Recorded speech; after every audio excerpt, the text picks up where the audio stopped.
So hi, everyone. So delighted to continue this conversation with Rabbi Ariella Rosen. Between the takes, Ariella and I were talking about our mutual love of baseball, and she's a huge UConn women's basketball fan, and a lot of creative possibilities around community building. I'll just say that. And Also, if like you're not into sports, it's okay. We can talk about other things too. that's true. We can talk about movies. We can talk about books. Many things. But I wanted to get back to, again, the first time we met, and we had a conversation that really stuck with me all these years. And it struck me at the time because when we met, there was a lot of press about how the American Jewish community was shrinking, and particularly how denominations were shrinking and synagogues were shrinking. It was like doomsday for the Jews in America. And you were a rabbinical student, and very gingerly, but as directly as I could, I kind of asked you, how do you feel about all this negative press that's out there? And you said something to me which was really powerful. You said, change is happening and I want to be a part of it. And it really moved me at the time because I thought, yes, that's why I do this, right? Not to keep doing the same old stuff, but to really be part of change for the better. Just tell me more about what you're thinking about that now. Where's the change? We were just talking about what it means to create communities where you bring your whole self. What's some of the change that you're really excited about now? Yeah, well, I definitely still stand by that statement, even though it's like 10 years later. I think I'm just like an optimistic person, which is good. Like, I think that's a good thing. But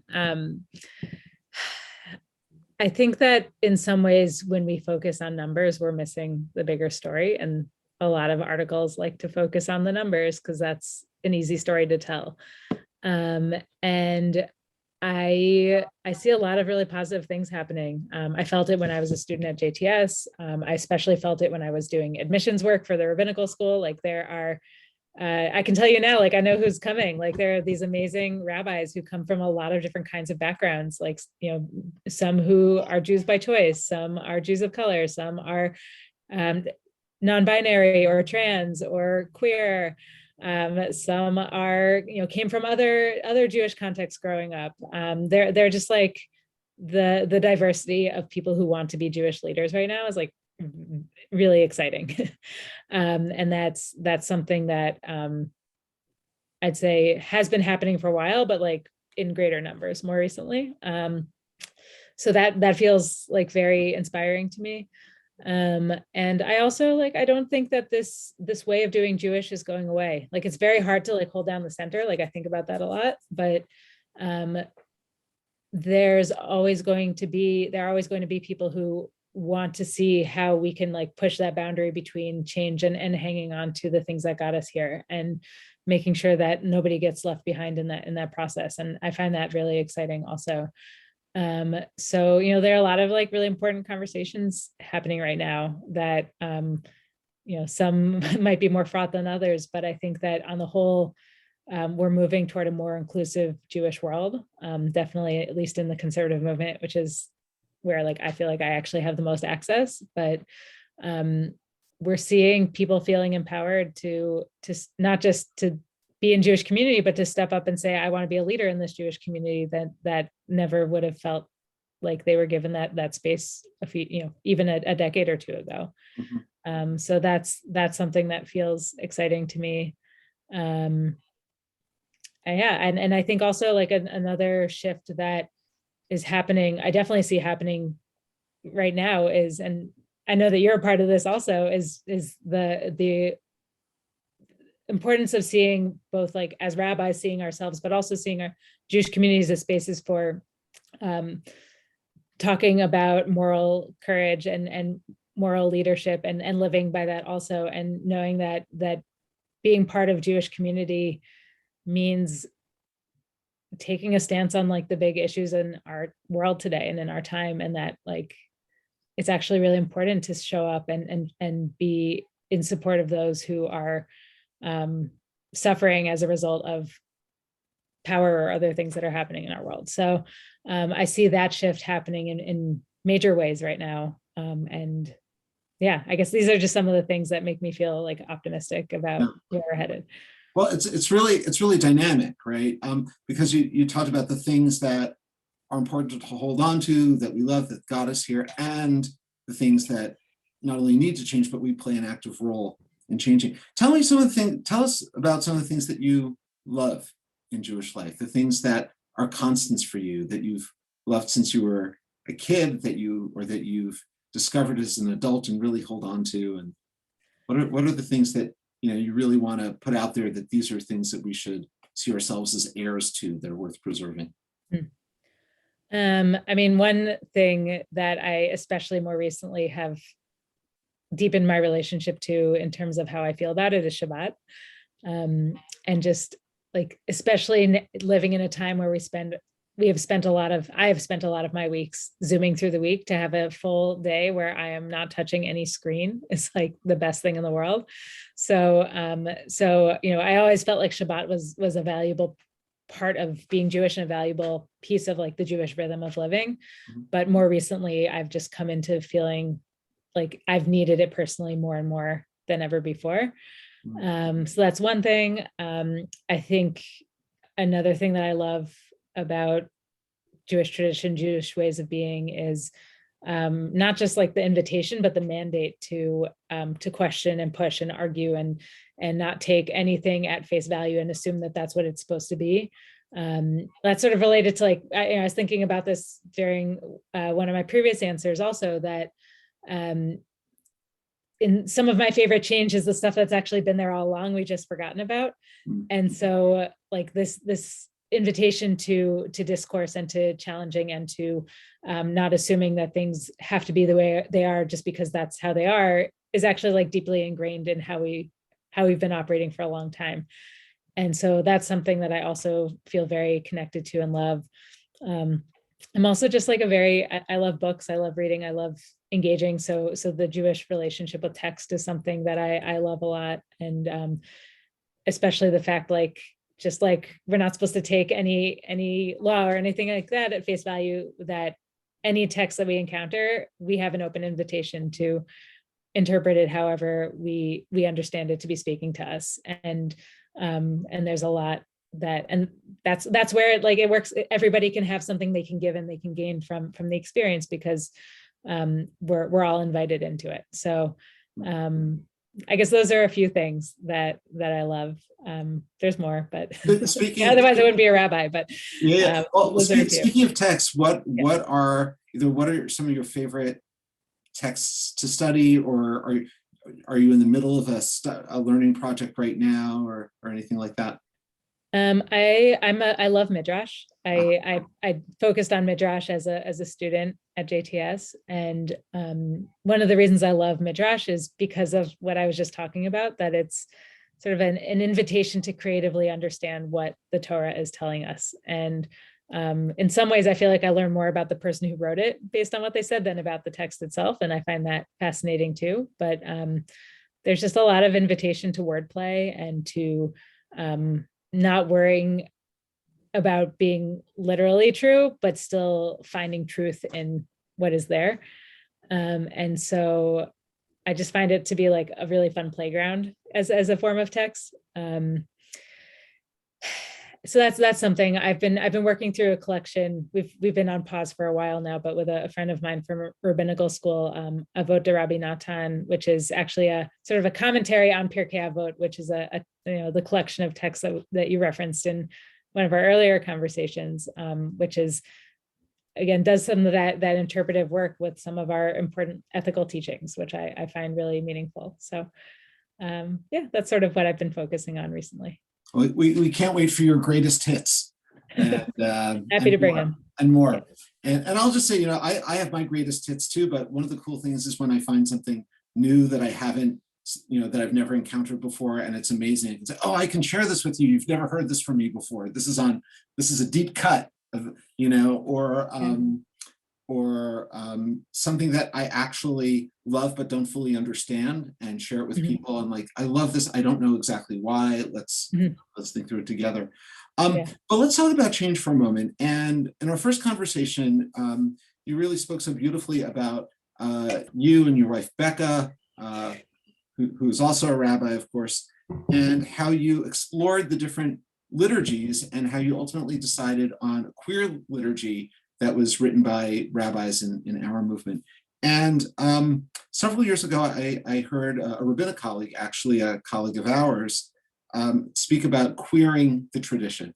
And then after that, we had a visiting scholar, Talmudist, Speaker Smith, who also spoke on that. And I'm wondering if that's a phrase that has resonance for you, and what does that mean if it does? And if it doesn't, how do you see change happening?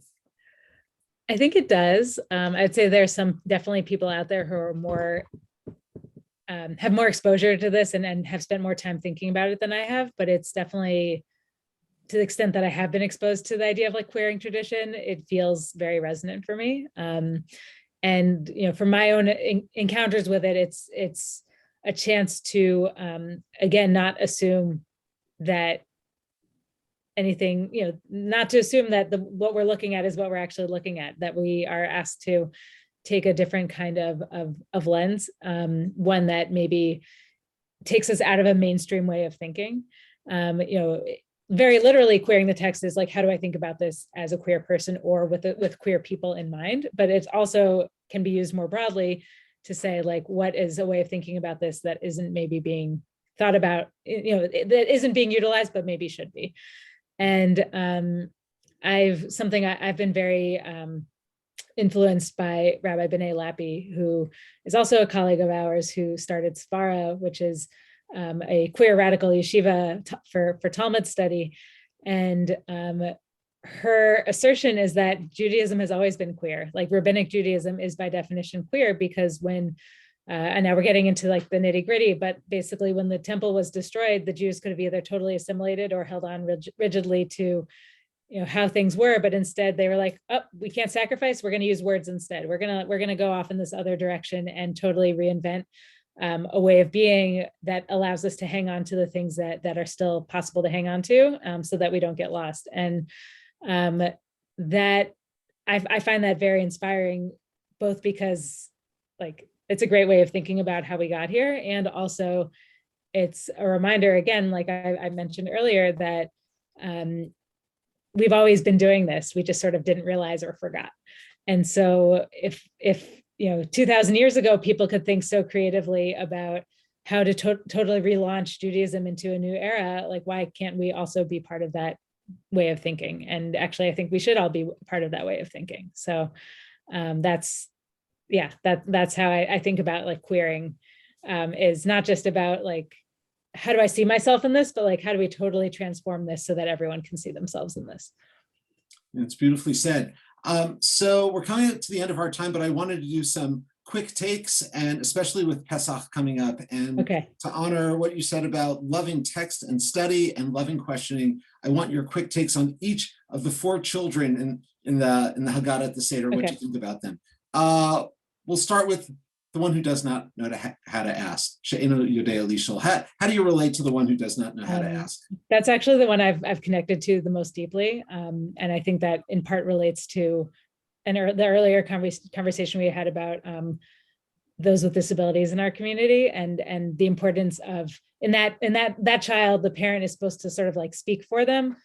So I really think a lot about what does it mean to give voice to someone but not actually speak for them, but help them find a way to make sure that their voice is actually being heard. So I love that child. I think that child is probably the most important one out of all 4. What about the Tom, the simple child? I often feel like the simple child. Yeah, how so? I'm putting you on the spot. What's going on? Yeah. I think that's all of us at various points, right? Like there's what does it mean to drop into an experience and not actually have the context for like what's happening and what's going on? Yeah, I think that there's first of all 4 of them have a place at the table, but I think the Tom is the one that like we just need to pay more attention to making sure we're actually like making sure everyone's on the same page here. That's great. The Tom, the simple one. Now, what about the Chacham, the wise child? I see the order you're going in here. I think the Chacham is a really important player at the table. I think the way that that child is often portrayed is like almost like a little bit too know-it-all-y. Like, Yeah. let me just like show that I actually like I know this stuff. And so like how do we incorporate that person's knowledge in a way that enriches everybody and doesn't just make them feel like they're showing off? And of course, my sentimental favorite, the Rasha. Totally misunderstood. This is the so-called wicked child. Okay. Yeah, I think this child is misunderstood. I think this is a child who is pushing back rightfully on things that they just don't see making sense or working. And like we have a responsibility to meet them there and say like, yeah, maybe you're actually onto something here. Let's talk about that. In our family throughout the year, we invoke the so-called wicked child, the Rasha, because how often do you say to someone, what does this mean to you? We say to you, so how do we make the you a we, or how do we make the we, how do we make the I or the we truly inclusive, which also we've been talking about. It's not that if somebody's saying that they're excluded, we shouldn't put the blame on them for feeling excluded. Beautiful. Ariel, in a short time over these 3 conversations, you've shared so much, and I think folks who haven't met you yet are going to be very excited to hear from you, to get to know you, to know that they are connecting with a rabbi and a teacher who has extraordinary wisdom and compassion and insight and some very exciting approaches and ideas. But I want to ask you a few very important questions before we go. What do you think of the candy slices on Pesach? We were actually just talking about them last night, like the fruit ones, like the fruit slices. I like red. Yeah. Green is pretty good. I do not like orange or yellow, and I usually don't need more than 1 or 2 the entire holiday. Okay. Where do you stand on gefilte fish? When done well, it's awesome. And chocolate covered marshmallows. Not my thing. Chocolate covered macaroons more so. Big chocolate fan. Like marshmallows don't do it for me as much. Though I do really like s'mores. Very good. That should be actually, maybe that's a thing to try, is like using matzah, like maybe like caramel covered matzah as the graham cracker. Sounds fantastic. That's a great aspiration. Thank you so much. Thank you for your time. Thank you for your insight. We are just in spring training here, and when we actually have you come to the community in a couple of months, it's really going to be very, very exciting. Thank you so much. Look forward to seeing you soon. My best to you and Becca and your families, and wishing you a Chag Sameach, a Zisen Pesach, and hope you stay well and healthy, and look forward to seeing you soon. Chag Sameach, and Chag Sameach to everybody. I'm excited to see all of you soon. Amen. Take care. See you soon. Bye.